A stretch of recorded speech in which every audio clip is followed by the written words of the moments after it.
খোয়াই ধর্মঘটের সমর্থনে পিকেটিং করতে গিয়ে পুলিশ গ্রেপ্তার করেছে বাম বিধায়ক সহ বাম কর্মীদের। আজ সকাল থেকেই সারা রাজ্যের সাথে খোয়াইতে ধর্মঘটের সমর্থনে সিপিআইএমের মিছিল সুভাষ পার্কের দিকে যেতে চাইলে পুলিশের বাধা। পরবর্তীতে পুরান বাজারের দিকে রওনা মিছিলটি। তারপরেই খোয়াই সিপিআইএম বিধায়ক নির্মল বিশ্বাস, পলাশ ভৌমিক সহ অন্যান্যরা উপস্থিত ছিলেন। এছাড়াও খোয়াই শহরে যান চলাচল স্বাভাবিক ছিল। বিষয়টা নিয়ে আপনারা জানেন যে আজ 12ই ফেব্রুয়ারি গোটা দেশে 10টি কেন্দ্রীয় ট্রেড ইউনিয়ন এবং সংযুক্ত কিষাণ মোর্চা দেশব্যাপী সাধারণ ধর্মঘট আহ্বান করেছে। মূলত এই সময়ে কেন্দ্রের বিজেপি নেতৃত্বাধীন সরকার শ্রমকোড লাগু করার নামে আমাদের দেশের যে পুরানো শ্রম আইন ছিল সেটাকে বাতিল করে এই শ্রমকোড চালু করার নামে শ্রমিক শ্রেণীর যে অধিকার, সেই অধিকারগুলি তারা কেড়ে নিতে চাইছে।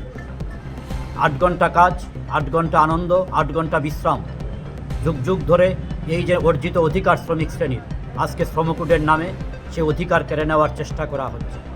এবং শুধু এই বিষয়টাই না, আমরা বিভিন্নভাবে দেখেছি এই শ্রমকোডের নামে শ্রমিক শ্রেণীর অধিকার কেড়ে নেওয়া, শ্রমিক শ্রেণীর উপর আক্রমণ নামিয়ে আনবার চেষ্টা করা হচ্ছে।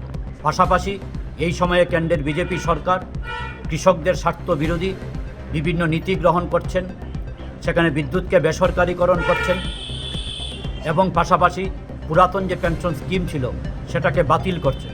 এই ধরনের বিভিন্ন দাবির ভিত্তিতে এবং তার পাশাপাশি এই সময়ের মধ্যে যেটা বিশেষভাবে উল্লেখ করতে হয় সেটা হচ্ছে MGNREGA প্রকল্প।